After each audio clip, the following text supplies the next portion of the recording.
Hello everyone. पिछले video में हम लोगों ने असर्टिव सेंटेंसेस के बारे में जाना, वो मैंने यहाँ लिख रखा है। असर्टिव सेंटेंसेस का मतलब जहां ऑक्सिलरी वर्ब सब्जेक्ट के बाद यूज करते हैं। असर्टिव सेंटेंसेस के दो पार्ट्स हैं, अफर्मेटिव और नेगेटिव। अफर्मेटिव भी असर्टिव के कॉन्सेप्ट को फॉलो करेगा ऑक्सिलरी वर्ब सब्जेक्ट के बाद, और नेगेटिव भी उसी के कॉन्सेप्ट को फॉलो करेगा। बस नेगेटिव में हम लोग ऑक्सिलरी के बाद एक एक्स्ट्रा वर्ड नॉट का यूज करते हैं। ठीक है, अब हम लोग आते हैं आज के सेंटेंस में, जो है इंटरोगेटिव सेंटेंस। ये इंटरोगेटिव सेंटेंस क्या होता है? आप बोलते हैं ना कि सर कई बार ऐसा होता है कि क्वेश्चन पूछे जाते हैं, तो क्वेश्चन जब आप पूछते हैं तो उसी सेंटेंस को हम लोग क्या कहते हैं? Interrogative sentence. देखिए, इंटरोगेटिव सेंटेंस किसी भी सेंटेंस को तब बनाया जा सकता है जब ऑक्सिलरी वर्ब सब्जेक्ट से पहले चला जाए। अगर ऑक्सिलरी वर्ब सब्जेक्ट से बाद है तो वो असर्टिव है, लेकिन अगर वही ऑक्सिलरी वर्ब सब्जेक्ट के पहले चला जाए तो वो सेंटेंस क्या है? इंटरोगेटिव। और इंटरोगेटिव सेंटेंस दो तरह के होंगे, एक होगा सिंपल वाले क्वेश्चन और एक होगी कंडीशनल वाले क्वेश्चन। सिंपल वाले क्वेश्चन और कंडीशनल वाले क्वेश्चन में फर्क क्या होता है?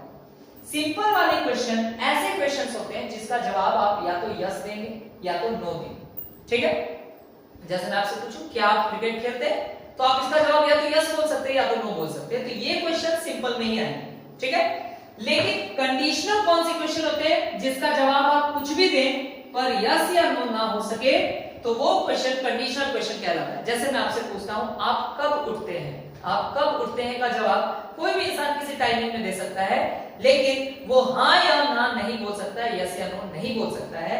इसीलिए ये कंडीशनल क्वेश्चंस होते हैं।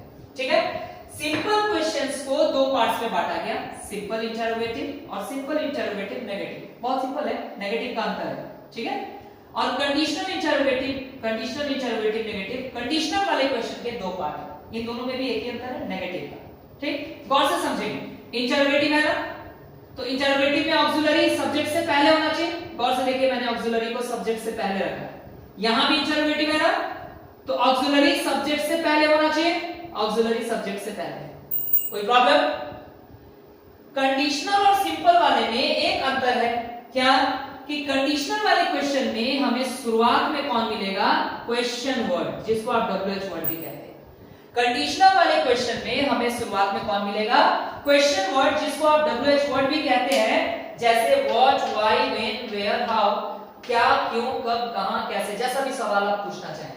लेकिन उसके बाद आप गौर करेंगे तो कंप्लीट सिंपल इंटरोगेटिव वाला रूल है, कंप्लीट, और इसके बाद कंप्लीट सिंपल इंटरोगेटिव नेगेटिव वाला रूल है।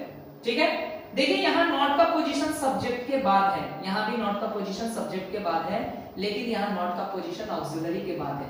कारण समझिएगा, जब सेंटेंस क्वेश्चन ना हो मतलब ऑक्सिलरी सब्जेक्ट से पहले ना हो, ठीक है, तो हम नॉट का पोजीशन ऑक्सिलरी के बाद रखते हैं। लेकिन अगर सेंटेंस क्वेश्चन बन जाए, कोई भी सेंटेंस क्वेश्चन कब बनेगा? जब ऑक्सिलरी वर्ब सब्जेक्ट से पहले चला आएगा। अगर सेंटेंस क्वेश्चन बन जाता है तो हम नॉट का पोजीशन सब्जेक्ट के बाद रखते हैं, नॉट का पोजीशन सब्जेक्ट के बाद रखते हैं। गौर से देखिए भाई सेंटेंस को, इस वाले रूल को, सब्जेक्ट है, ऑक्सिलरी वर्ब है, नॉट है। सोचिए, मैंने यहां से ऑक्सिलरी वर्ब को पहले रख दिया, यहां से ऑक्सिलरी वर्ब को पहले रख दिया, तो ऑक्सिलरी वर्ब के बाद क्या लिखा? सब्जेक्ट, और सब्जेक्ट के बाद क्या लिखेगा? नॉट। बस वही कॉन्सेप्ट यहां इन दो जगह फॉलो किया गया है। ठीक है, ये हम लोगों का, अब ये जो दोनों रूल मिला करके असर्टिव और इंटरोगेटिव, हम लोग 1 into 6 रूल तैयार करेंगे अगले वीडियो में। ठीक है, थैंक यू एवरीवन, ध्यान से सुनिएगा इसको बार बार।